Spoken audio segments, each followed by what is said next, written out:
I'm back in London on account of some actual work, as in my ordinary day job.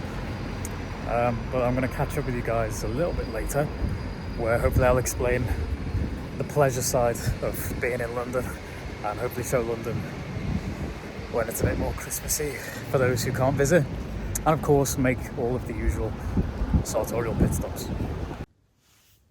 Here I am, 2 pints and a curry, and 8 hours roughly later after a long working day of meetings. So hence no video updates since then outside. I've just been in an office all day. But here we are.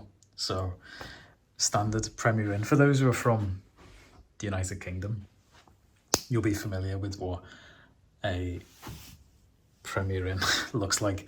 But yeah, perfectly content with the night's sleep that I'm about to have. But I do have some interesting thoughts that have been in my head all day because of this outfit that I'm wearing. So perhaps let me find a pew and camera angle and hopefully go into some thoughts that I've had about what I'm wearing, particularly the ethical consumer sides of things. So bear with me. Let me just pull up on this chair here.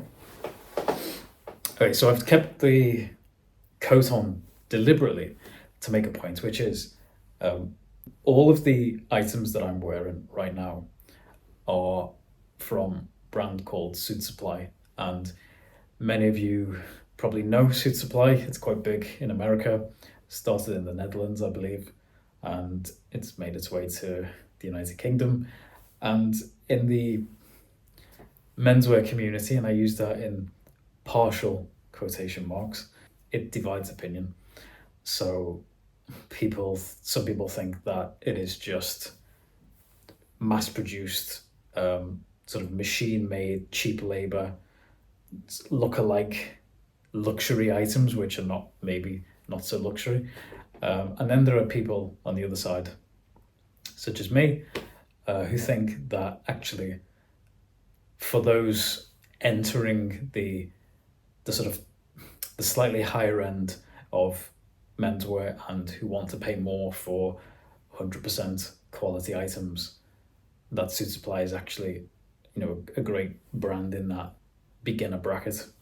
I would put them next to brands like Spear Mackay, or Mackay, probably Mackay, because Mackay sounds Scottish when they're not Scottish, they're Canadian, I believe. And Italian brands like Pini Palmer also, who offer this really high quality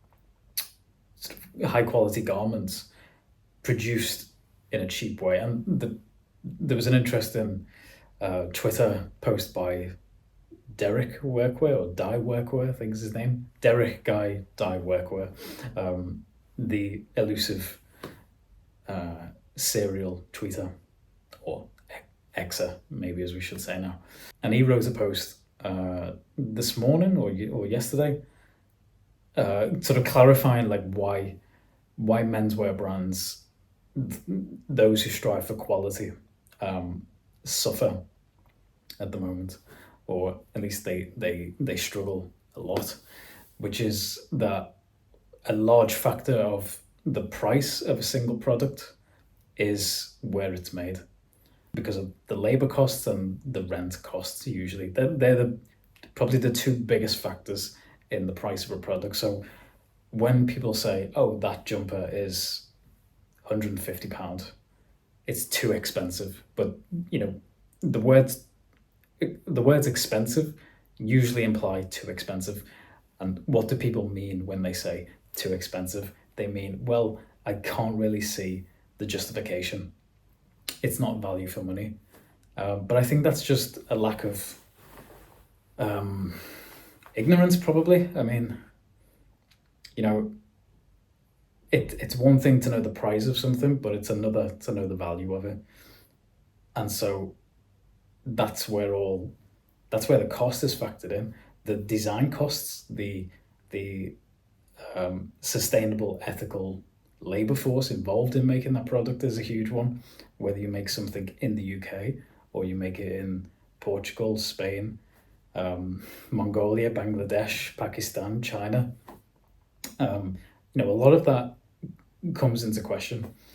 And so the thing with Suitsupply that I I like is the fact that you can get these high quality items more affordably produced. I won't say cheaply produced because there's there's a lot of myth around having products made in Asia, um, as if every factory is a sweatshop. It isn't.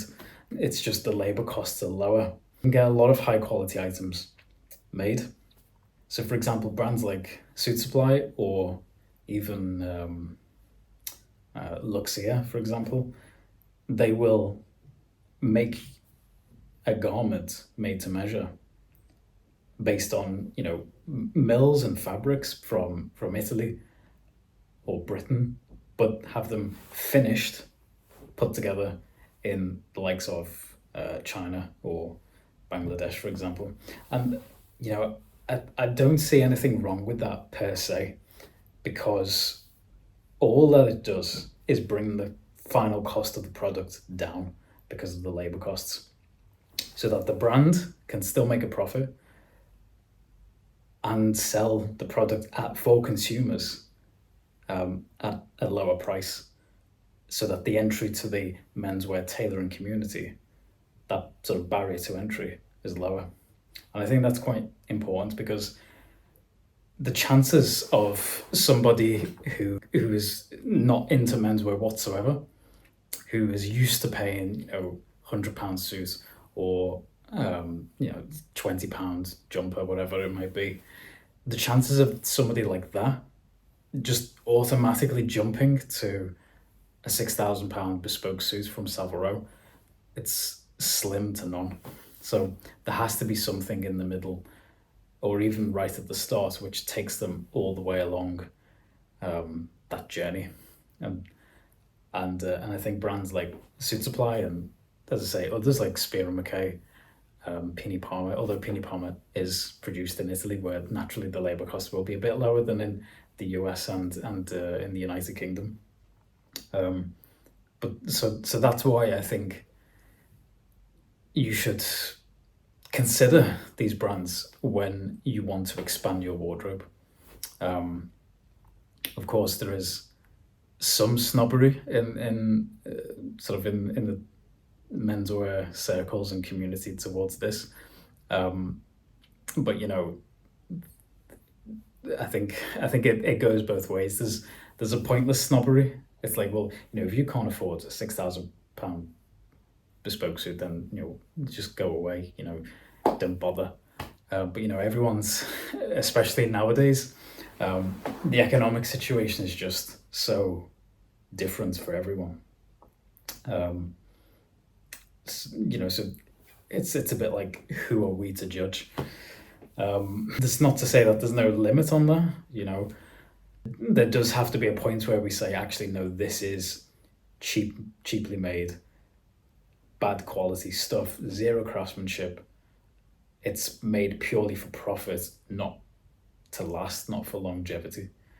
And I think once you realize that as a consumer, and this is where the obligation is on you to be an educated consumer when you buy clothes, you can then start to realize how realistic your budgets are for creating a beautiful, expansive wardrobe.